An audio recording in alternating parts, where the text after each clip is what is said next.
Halo teman-teman, perkenalkan nama saya Felix Brian dari kelas 11.1. Pada kesempatan kali ini, saya akan menyampaikan dan menjelaskan mengenai 4 pokok pembahasan yang saya bawakan. Pembahasan pertama ialah perumusan dasar negara.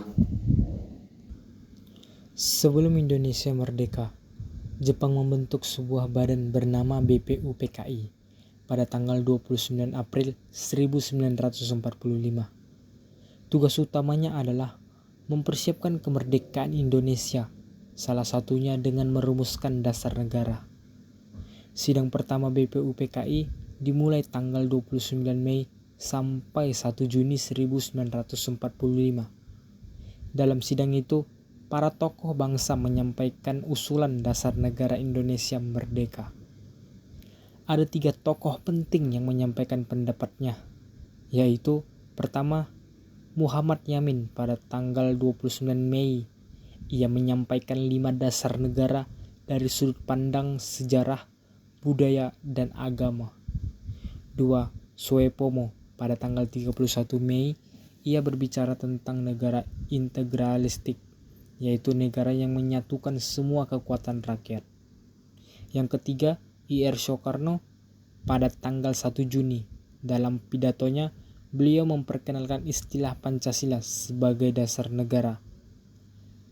Karena pidato Soekarno sangat penting, maka tanggal 1 Juni sekarang kita peringati sebagai hari lahirnya Pancasila. Setelah sidang BPUPKI selesai, dibentuklah Panitia 9 pada tanggal 1 Juni 1945. Panitia ini bertugas merangkum dan menyusun hasil sidang menjadi rumusan dasar negara. Hasil kerja Panitia 9 adalah Piagam Jakarta yang disusun dan disahkan pada tanggal 22 Juni 1945. Piagam Jakarta memuat 5 sila dasar negara. Namun, sila pertama berbunyi ketuhanan dengan kewajiban menjalankan syariat Islam bagi pemeluk-pemeluknya. Piagam ini kemudian dijadikan dasar awal untuk menyusun pembukaan Undang-Undang Dasar tahun 1945. Meskipun bunyi sila pertama akan diubah demi persatuan bangsa.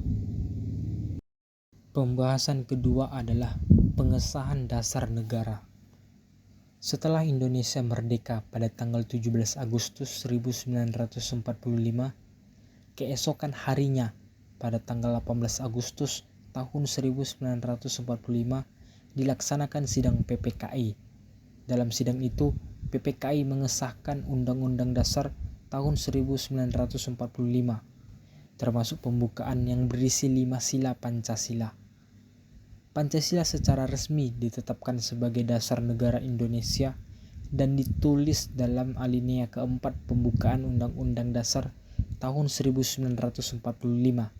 Satu perubahan penting dilakukan, yaitu bunyi sila pertama dalam Piagam Jakarta diganti dari ketuhanan dengan kewajiban menjalankan syariat Islam bagi pemeluk-pemeluknya menjadi ketuhanan yang Maha Esa.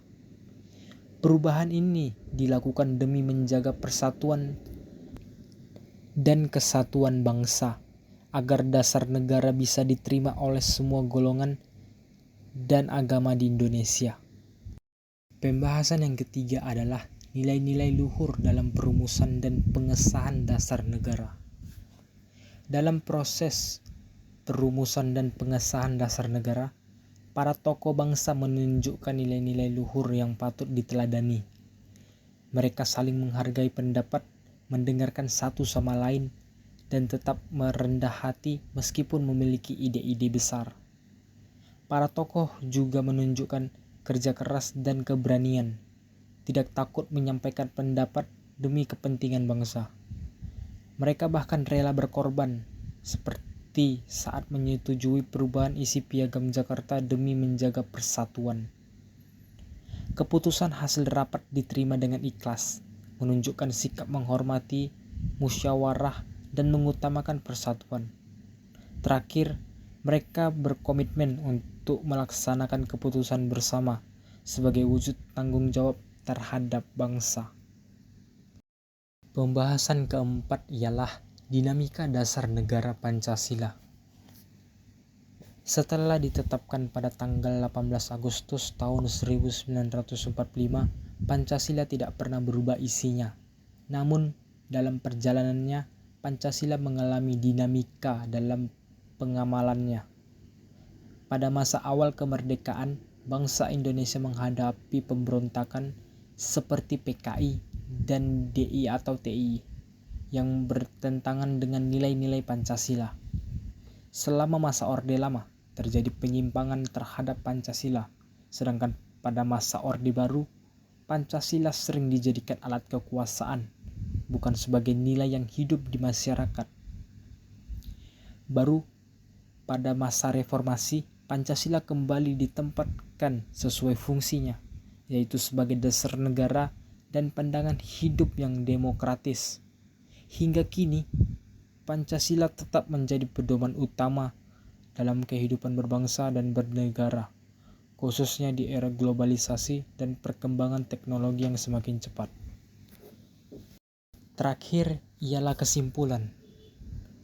Dari seluruh proses perumusan hingga pengesahan, kita bisa melihat bahwa Pancasila adalah hasil perjuangan besar para tokoh bangsa. Mereka tidak hanya berpikir, tapi juga menunjukkan sikap luhur, seperti menghargai pendapat, rela berkorban, dan mengutamakan persatuan. Walaupun penerapan Pancasila mengalami berbagai tantangan sepanjang sejarah, Pancasila tetap menjadi dasar negara yang kuat dan relevan hingga hari ini.